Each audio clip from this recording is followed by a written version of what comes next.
Dans ces jours de préparation à la fête de Shavuot et Matan Torah, nous avons, Hashgacha Pratit, un passage de Han Yaakov qui s'y rapporte par rapport au sujet de Naaseh Venishma. Amarle Resh Galuta le Rav Huna. Le Resh Galuta, l'exilarque, demanda à Rav Huna, Kelila, Menalan de Assour, d'où sait-on qu'il est interdit à notre époque, à l'époque du Resh Galuta et Rav Huna, que confectionner des couronnes pour les khatanim, pour qui allaient se marier, est-ce interdit? Amarle Midrabanan.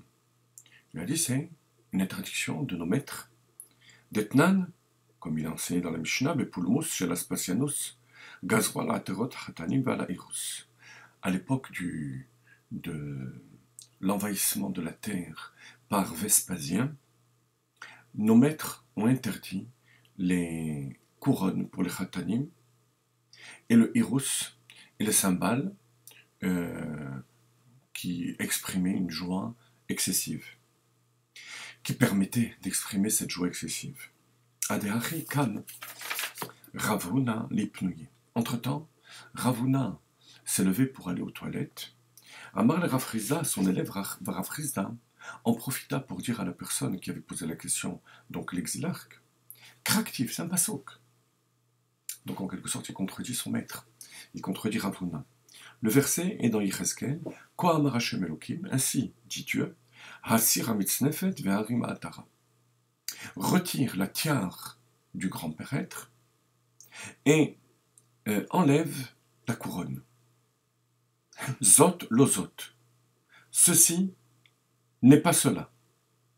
Hashfala hagbe, lève ce qui est tombé, et, c'est-à-dire donc, Hashfala hagbe, ce qui est en bas, tu as levé, et ce qui est en haut, tu as baissé. Verset mystérieux que la Gemara va commenter.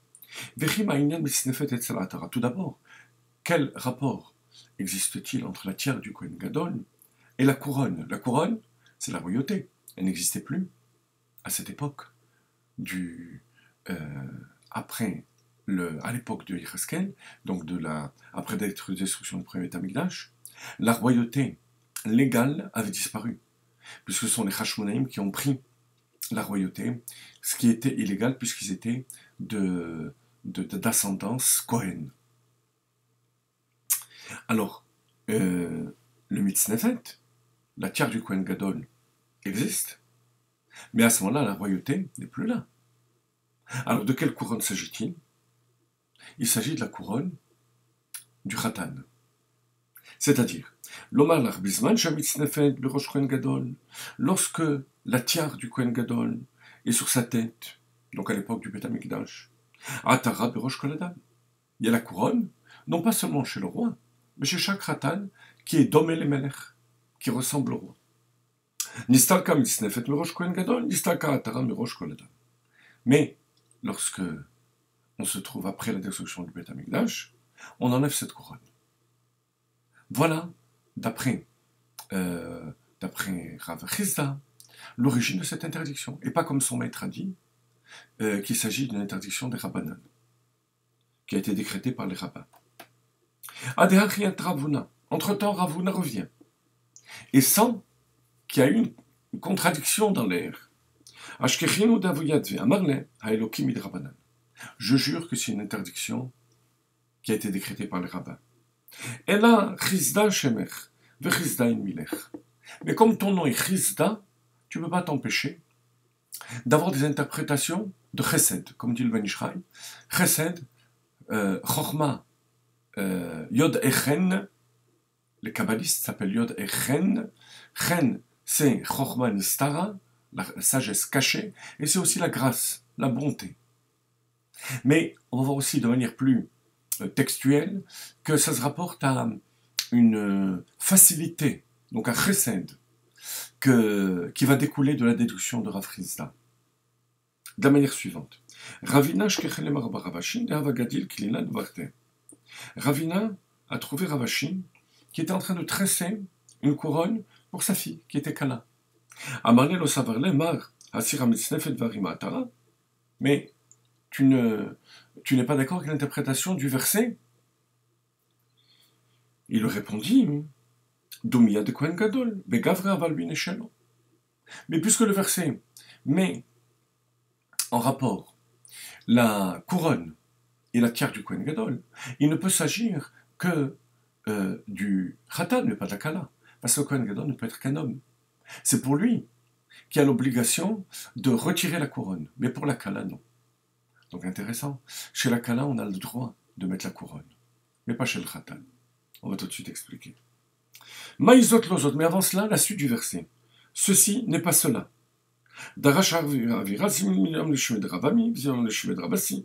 בשעה שאמר הקדוש ברוך הוא לישראל, הסיר המצנפת והרים מעטרה, אמרו מלאכי השרת לפני הקדוש ברוך הוא. Lorsque Dieu a dit à Yecheskel, cette prophétie, enlève la couronne, et, retire la tiare et enlève la couronne, les anges célestes, donc les anges du ciel, Malachim, ont dit devant Dieu, Ribono Shalom, maître du monde, Zot lahem, ceci, pour ton peuple, donc le Zot, ceci, ça se rapporte à ça, à ton peuple, qui ont fait précéder sur le mont Sinaï Naasé Anishma, on va faire avant de comprendre, et tu leur retires leur couronne, la couronne de Naasé Anishma, qui leur a été retirée sur le mont Sinaï au moment de la faute du veau d'or. Dieu répondit, l'ozot, ce n'est pas cela. L'ozot. Shishpilo et Agavoa, ils ont fait descendre ce qui était en haut. La Shrina, qu'ils ont emmené avec eux en galoute, en exil, qu'ils ont fait chuter dans l'exil. Vig bio et Achafel, ils ont élevé ce qui était en bas, la Avodazara. L'idolâtrie, Hemidot Selem Baechal, ils ont mis l'idole dans mon sanctuaire. Donc, la Avodazara, la précipitation à se tourner vers d'autres dieux est l'antithèse du Naaseh Venishma. Naaseh Venishma, c'est accepter les épreuves, même si elles sont dures, avant même de comprendre et accepter de se soumettre à Kadosh Baruch. Le Maharal de Prague explique le rapport entre la tiare du Kohen Gadol, la couronne du Khatan avec le Ben Ishraï. Le Ben Ishraï dit que Mitznefet, en rapportant la Gemara, c'est le tikkun, la réparation de la faute de l'orgueil. L'orgueil, qui est un élément extrêmement puissant dans la personnalité de l'individu, c'est ce qui permet à l'individu de s'élever au-dessus de lui-même. Dans le sens positif, lorsqu'il se dépasse, dans le sens négatif, lorsqu'il tombe dans la vanité et l'orgueil.